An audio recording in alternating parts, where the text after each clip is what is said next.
जन्म लिया जब से और मृत्यु तक उसको भागा दौड़ी में ही बीत जाती है। आदमी जान ही नहीं पाता कि हमें करना क्या है, हम किस लिए आए हैं, हम कर क्या रहे हैं, कुछ समझ में नहीं आता उसको। इसीलिए हम तो यही कहेंगे कि आदमी को अपने जीवन के लिए अपने उद्देश्य को जरूर जानना चाहिए। अभी तो सोया हुआ बेहोशी में आदमी है, वो मन ने सुला दिया है, क्योंकि मन के गुलामी में ऐसे लोग हैं जैसे मन जो कहता है वही कर रहा है। मन में इच्छा किया है ना कि अभी हम कोई उच्च पद पर चला जाऊं तो पद के लिए ललायत हो गया, अच्छे बिल्डिंग बना लूं तो बिल्डिंग के लिए ललायत हो गया, अच्छे गाड़ी ले लूं तो गाड़ी के लिए। नाना इच्छाएं जो संसार में हैं, ये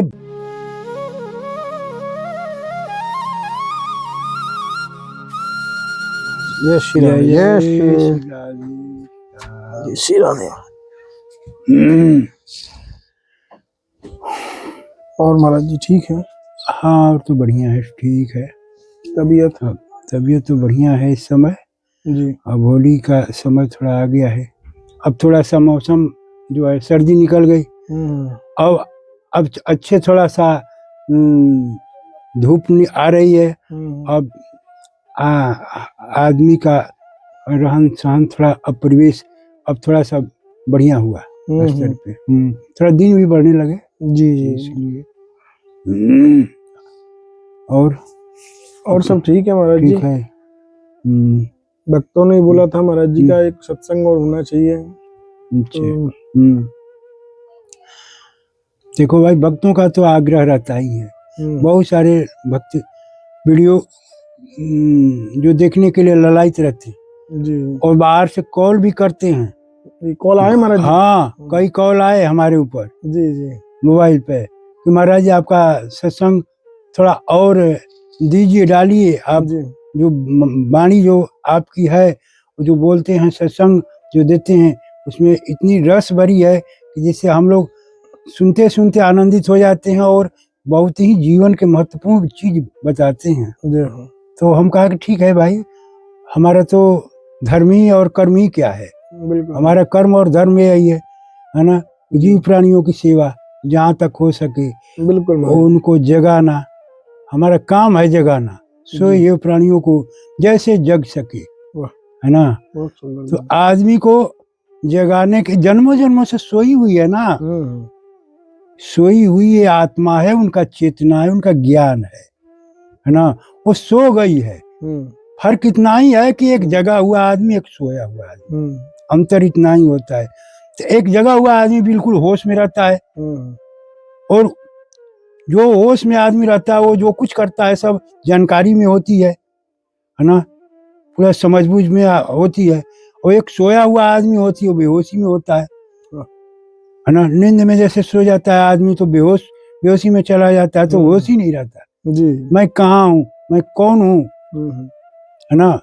और मेरा नाम पता, मेरा ठौर ठिकाना क्या है, मेरे कौन है ना, कुछ पता ही नहीं रहता। नींद में बेहोशी में आदमी को 8 घंटे ऐसे ही 6 घंटे निकल जाते हैं सोते सोते, नहीं पता। और गिनती किया जाए तो जीवन के 20 वर्ष निकल जाते हैं।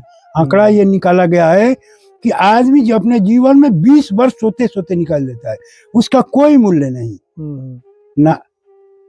जगे हुए तो कुछ मैंने आदमी विवेक बुद्धि के अनुसार अपना जो कुछ करता है वो तो जानकारी होती है कि अच्छे बुरे कर्मों का हिसाब है, लेकिन सोए हुए अवस्था में जो कर्म करता है उसे पता ही नहीं चलता और समय निकल जाती है। सोते सोते 20 वर्ष बताओ चली गई। मानव जीवन इतना महान है, दुर्लभ है, समय इतना महत्वपूर्ण मूल्यवान है, लौट कर आने वाली नहीं है ना। देखो, समय की बहुत बड़ी मतलब ये ख्याति है कि समय के लिए कहा गया है कि समय की ये चक्र चल रहा है ना, और ये समय चक्र गतिमान है, बिल्कुल गतिमान है, अपने गति रफ्तार से चल रही है ना, चल रही है। आंखें खोल कर देख लो, ठीक है। तो देखो, सुबह से देखो, सुबह हुआ, दोपहर हुई, फिर शाम हुआ, फिर रात्रि में गए, सो गए, फिर सुबह हुआ, फिर शाम अपनी कंटिन्यूअस समय अपनी यात्रा पर चल रहा है। बिल्कुल महाराज। पर मनुष्य अपनी यात्रा को बंद करके सो गया है, अचेतना में है। उसे होश ही नहीं है कि मुझे करना क्या है। उचित अनुचित का भी ज्ञान नहीं रखता है, सत्य असत्य का भी तो उसे मालूम ही नहीं है कि सत्य क्या है सत्य क्या है ना। इसीलिए बेहोशी में जो जगे हुए अवस्था है होता है वो भी बेहोशी में चली जाती है। काम का नशा बेहोशी तो है।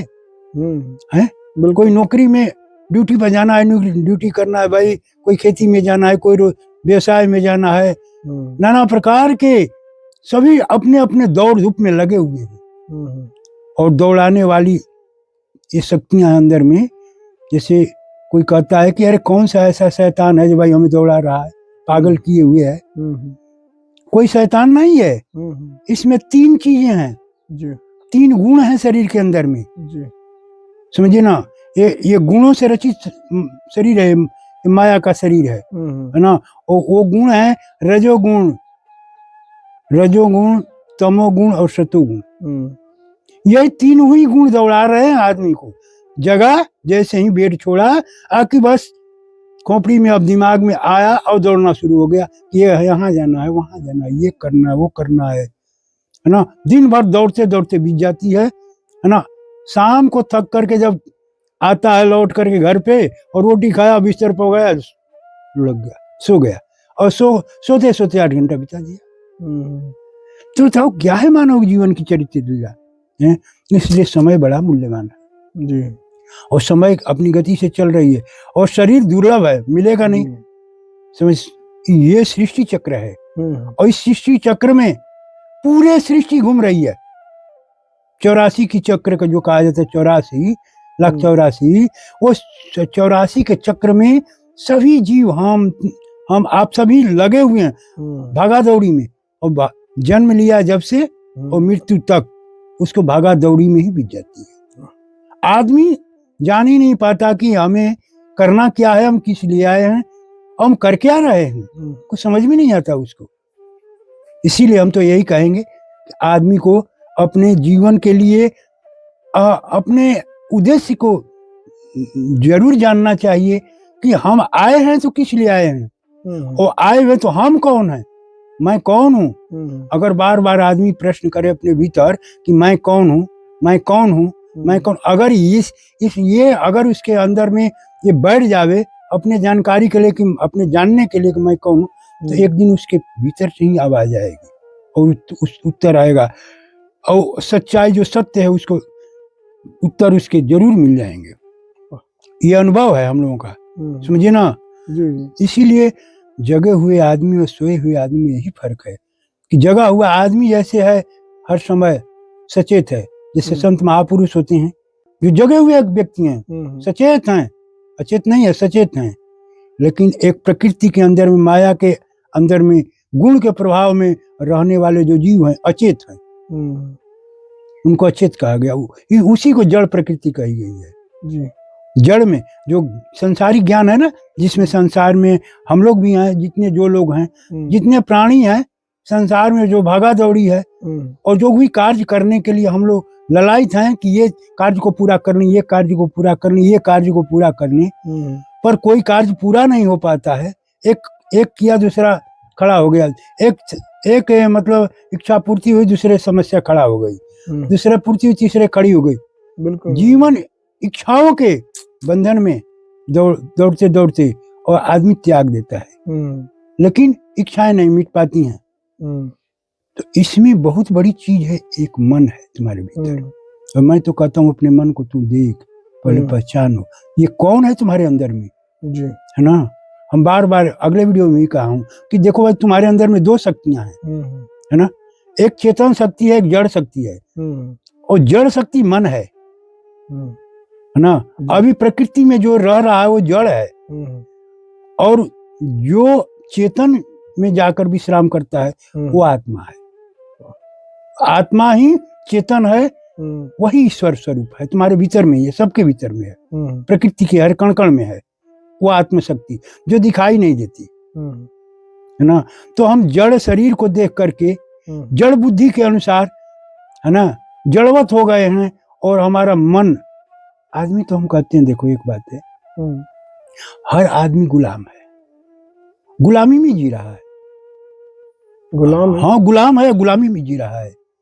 और किसका कैसे? गुलाम है? जी जी महाराज जी। अपने मन का गुलाम है मन का गुलाम है कि ना? है महाराज जी, मन का गुलाम है। मन का गुलाम है ना। ये बहुत बड़ी सदियों से, जन्मों जन्मों से ये मन, अगर मन के तुम खेल को समझ गए ना, अपने मन को पहचान गए ना, वही दिन तुम जाग जाओगे, वही दिन एक जागृत इंसान बन जाओगे, वही दिन तुम्हारा जीवन ही बदल जाएगा, कोई दूसरा आदमी हो जाओगे। मैं सत्य कहता हूँ। अभी तो सोया हुआ बेहोशी में आदमी है, वो मन ने सुला दिया है, क्योंकि मन के गुलामी, ऐसे गुलामी में ऐसे लोग हैं जैसे मन जो कहता है वही कर रहा है। मन में इच्छा किया है ना कि अभी हम कोई उच्च पद पर चला जाऊं तो पद के लिए ललायत हो गया, अच्छे बिल्डिंग बना लूं तो बिल्डिंग के लिए ललायत हो गया, अच्छे गाड़ी ले लूं तो गाड़ी के लिए। नाना इच्छाएं जो संसार में हैं, ये भरी पड़ी हैं। यही तो मन है, इच्छाओं का जाल बुनने वाला बैठा हुआ तुम्हारे भीतर में, यही मन है, उसका अस्तित्व है नहीं कछु, है ना। अब तुम या मैं और कोई भी प्राणी अपने को नहीं जानता है ना, लेकिन मैं सही आज रहस्य खोल कर बताता हूँ, है ना, इस बात को कि तुम मन एक नौकर है ना, और तुम कौन हो? तुम मालिक हो, तुम मालिक हो। अभी बताया ना कि ऐसे दो शक्तियां, एक आत्मा एक मन है, तो मन का अस्तित्व नहीं है, मन नौकर है, और मैं कौन हूं? मालिक हूं, मेरी सत्ता है।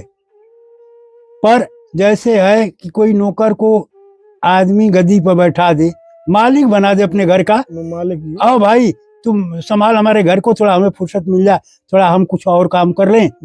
वैसे ही हम क्या किए कि मन को नौकर बना दिया, मालिक बना दिया, नौकर की जगह पर मालिक बना दिया भाई, और उसको विश्वास करके दे दिया कि भाई, है ना, देख अपना ही तो है, मन अपने साथ रहता है तो अपना अंग है। और वो क्या किया कि मनमानी करने लगा, और मनमानी ऐसे करने लगा कि अपने आनंद में, मस्ती में डूब करके नाना प्रकार के गलत कर्म जो पाप कहे गए हैं, पाप है नहीं। देखो पाप पुण्य का सवाल हम थोड़ा सा रहस्य बताता हूँ। पाप पुण्य है क्या? देखो जो है पाप मन के भ्रम है, जो अज्ञान जो स्वरूप हमारे मन में बैठा हुआ, भ्रम बैठा हुआ, उसी का नाम पाप। जो कोई काम हमें गलतफहमी में हो जाती है, अज्ञानता में हो जाती है, भ्रम में हो जाता है, हम नहीं समझ पाते हैं, है ना, और जो दुखदाई हो जाती है है ना, तो वही जो दुख, जो कर्म हुआ हमारा और उसका परिणाम दुख पूर्वक तैयार हो गया। जैसे किसी को हम मर्डर कर दिया है ना, किसी का हमने संपत्ति लूट ली, किसी का हमने जबरदस्ती जो दबाव दे दिया, कष्ट दिया, तो जो कष्ट देते हैं हम, हमारे द्वारा जो जिसको दूसरे को कष्ट मिलता है, वही पाप कहलाता है। दूसरे को दुख देना ही पाप है, और दूसरे को सुख देना ही पुण्य है। सुख और दुख, सुख का नाम पुण्य है और दुख का नाम पाप है। हम दूसरे को परमार्थ में, जैसे किसी को बीमार आदमी को दवा करा देते हैं, पैसा देते हैं, भोजन दे देते हैं, कपड़ा दे देते हैं, सहयोग कर देते हैं, चलो भाई गरीब आदमी है, यही पुण्य है, धर्म है। और पुण्य और पाप का तो, और ये पाप और पुण्य जो है, समझो ना, बहुत बड़ी ये चीज नहीं है, थोड़ी सी इसमें भ्रांतियां को समझने की चीज है। अगर इसको हम समझ लें बढ़िया से जीवन में, तो हम पाप पुण्य के जो संस्कार में आदमी बंधा है, ये मन बंधा है, आदमी छूट जाएगा। हाँ, क्या है, पाप कहाँ से होता है? मन के द्वारा। अब पुण्य कहाँ से होता है? मन के द्वारा है। अब मन कहाँ, मन के द्वारा कैसे होता है? तो इच्छाओं के द्वारा। हमारी इच्छा ही तो पाप पुण्य कराती हैं। इच्छा कराती है महाराज जी, है इच्छा कराती ना, तो इच्छा ही मन का बंधन है, और इच्छा ही मन की मुक्ति है। और इच्छा, अगर हम इच्छा ही त्याग दिए, अगर कोई चीज की इच्छा ही ना अपने अंदर में रहे, जिसको निष्काम भक्ति भी कहा गया है, निष्काम कर्म भी कहा, गीता भगवत कृष्ण भगवान ने कहा है निष्काम कर्म, निष्काम भक्ति। तो निष्काम होने का मतलब इच्छाहीन हो जाना, इच्छाहीन। इच्छाहीन। जब हम इच्छाहीन हो गए, निष्काम भक्ति हो गई हमारी, निष्काम कर्म बन गया, तो हम पाप पुण्य से मुक्त हो गए। और कोई पाप पुण्य नहीं है यहाँ, केवल कामना को लेकर के, वासना को लेकर के हम जो कर्म कर बैठते हैं वो पाप बन जाता है, और हम निष्काम हो जाते हैं वही पुण्य बन जाता है। ये अपने जीवन के रहस्यमय पूंजी है। हम मन को नहीं जान पाते, मन आदती है। हम केवल अपने मन को परिवर्तन कर लें। ये जो नौकर है ना, इस नौकर को अपने कंट्रोल में कर ले, बस इसको गद्दी से अपने उतार दें। इसकी मालिकियत, इसको मालकियत दिए हैं, वो अपनी मालकियत, उसके मालकियत, अपनी मालकियत को ले ले और उसको फिर अपना हटा दे, भाई हट तू। तो बहुत दिन परेशान किया, बहुत और गद्दी पे बैठा दिया, क्या तो मेरे मालिक बन गया है, तो हट, तो कुछ नहीं है। तो जब जीरो बन जाएगा, मन शून्य हो जाएगा, मन शांत हो जाएगा, तो वही जागरण है, वही जीव जग जाता है, और जग करके अपना आनंदमय स्वरूप में आनंदमय विहार करता है। फिर परमात्मा का, ईश्वर का अंश तो है ही है, ईश्वर स्वरूप तो है ही है ना, अपने परम शांति को ढूंढ लेता है। हाँ ठीक है महाराज जी, बड़ी कृपा की। आज बहुत गूढ़ रहस्य आपने बताया महाराज जी मन के विषय में। थोड़े थोड़े अगर ध्यान दिया जाए तो कुछ संशय नाम की चीज ही ना, कुछ ब्रह्म नाम का, हाँ, कुछ कष्ट और संसार में जो फंसे हुए जीव हैं, है ना, ये कचड़े में, है ना, ये संसार चक्र में, आवागमन में, है ना, इससे छूटना जाना बहुत आसान है, बहुत आसान है जी महाराज जी। हम तो बार बार समझाते हैं भाई, इसमें कोई बड़ा रहस्य नहीं है। बड़ा कोई वेद पुराण शास्त्र पढ़ने के लिए सारे वेदों का मैं सार बताता हूँ, पुराणों का सार बताता हूँ, है ना। आवागमन से मुक्त कैसे हो जी, तो यही सीधा उपाय है। अपने मन को, है ना, ये जो मालिकियत दी हो, मालिकियत ले लो और तुम जग जाओ, और तुम कौन हो अपने को समझ जाओ।